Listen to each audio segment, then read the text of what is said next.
Hello, എല്ലാവർക്കും നമ്മുടെ വീഡിയോയിലേക്ക് സ്വാഗതം.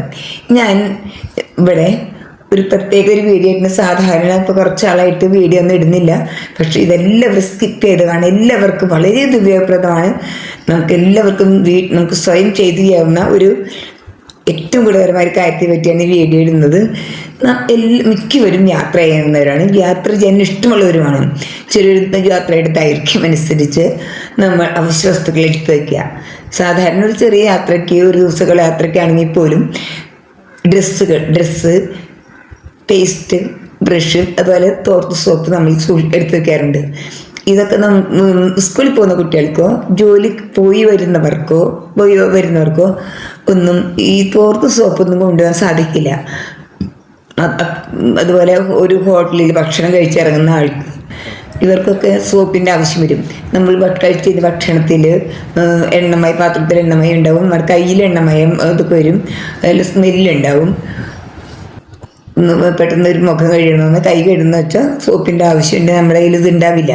ഈ സമയത്താണ് പ്രചാരത്തിലുള്ള സോപ്പ് ക്യാപ്സൂളുകൾ, പേപ്പർ സോപ്പിൻ്റെ ഒക്കെ ഉപയോഗം വ്യക്തമാകുന്നത്. ഇപ്പോൾ പേപ്പർ സോപ്പൊക്കെ കടകളിൽ വാങ്ങും വളരെ ലാഭമെന്ന് വിചാരിക്കാമെങ്കിലും അതുള്ള എത്രയോ ലാഭത്തിൽ നമുക്ക് നമ്മുടെ വീട്ടിലുണ്ടാക്കാൻ സാധിക്കും.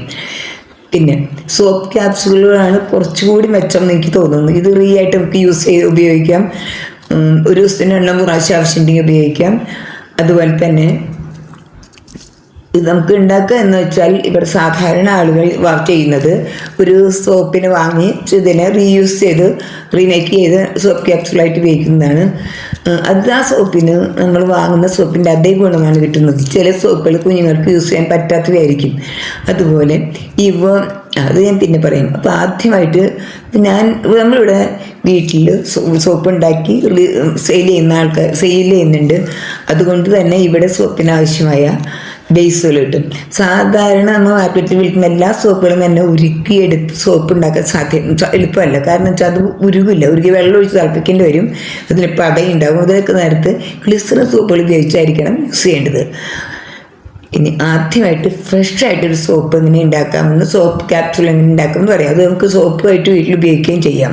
പക്ഷേ എല്ലാവർക്കും സോപ്പ് ബേസ് കിട്ടാൻ എല്ലാവർക്കും ബുദ്ധിമുട്ടാണെന്ന് എന്നാലും ഞാനിതിവിടെ കാണിക്കുകയാണ്. ആദ്യമായിട്ട് ഒരു കവർ സോപ്പിൻ്റെ നമ്മൾ ഗുളികൾ ഉപയോഗിച്ച് കഴിഞ്ഞ ഗുളികളുടെ കവർ എടുത്തിട്ട് ഇതുപോലെ നല്ല പോലെ തന്നെ അതിൻ്റെ മുകളിലുള്ള എല്ലാ കടലാസുകളൊക്കെ പരമാവധി പറിച്ച് കളഞ്ഞ് അതിൽ ചുളിവുകളെല്ലാം ഒരു പെൻസിലിൻ്റെ അടി കൊണ്ടോ എന്തുകൊണ്ടും ഫുൾ ചുളിവുകൾ പരമാവധി മാറ്റാൻ ശ്രദ്ധിക്കുക. ഇതിനെ നമ്മളൊരു പാത്രത്തിലിട്ട് എടുത്തു വയ്ക്കാം. ഇനി നമുക്ക് സോപ്പ് ഉണ്ടാക്കാൻ തുടങ്ങാം.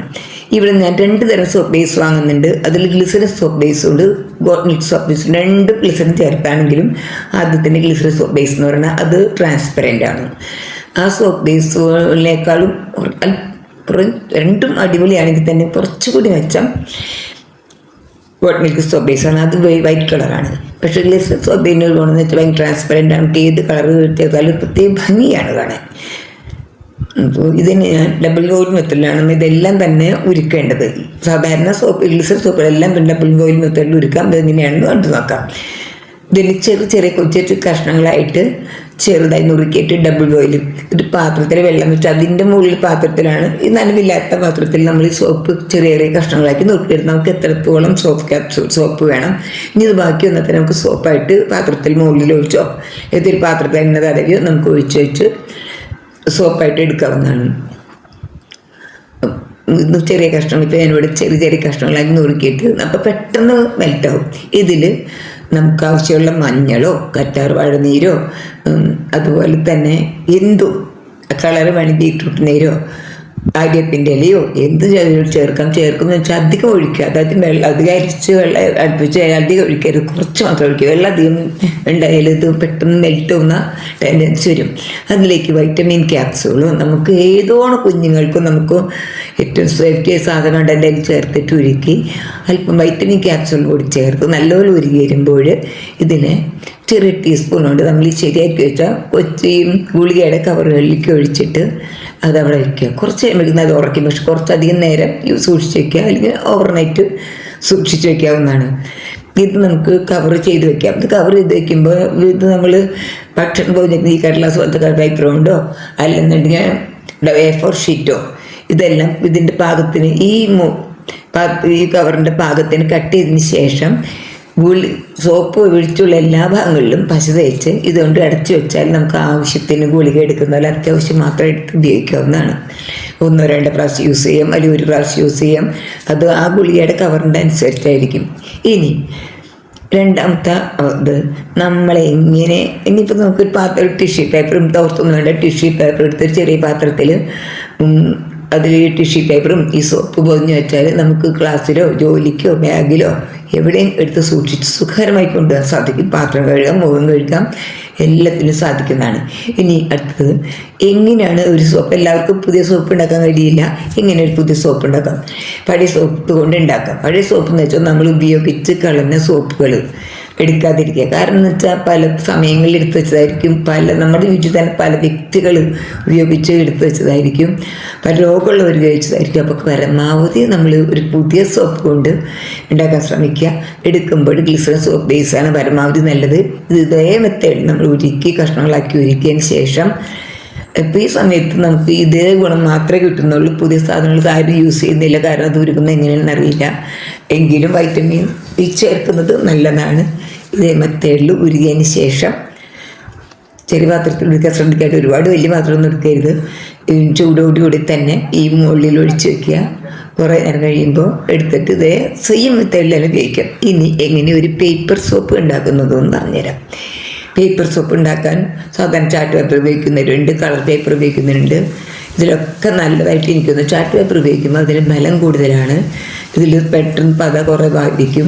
പിന്നെ അതുപോലെ തന്നെ കളറിന് ആവാൻ സാധ്യതയുണ്ട്.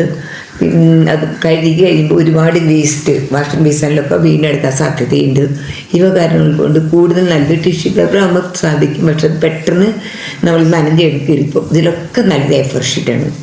A4 ഷീറ്റ് 2 പേർക്ക് ഉപയോഗിക്കാം. ഒന്നിൽ ഇതിന് ഫുള്ളായിട്ടും ചെറിയ കഷ്ണങ്ങളാക്കി നുറുക്കിയിട്ട്, ഇപ്പോൾ ഞാനിവിടെ സെയിം സോപ്പ് കൊണ്ട് തന്നെ അത് ഉരുക്കി കുറച്ച് വെള്ളത്തിൽ തിളപ്പിച്ചിട്ട് പതപ്പിച്ച് ഞാനിത് മുക്കി കഷ്ണം നുറുക്കിയിട്ട് മുക്കി കഴിഞ്ഞു. ഉണക്കിയ ശേഷം കുറച്ചായിട്ട് മുക്കി അല്പം നേരം വെച്ച് മുക്കിയെടുത്ത് ഉണക്കിയ ശേഷം കട്ട് ചെയ്തിട്ടുണ്ട്. ചിലപ്പോൾ കട്ട് ചെയ്തതിന് ശേഷം ഉണക്കാറുണ്ട്.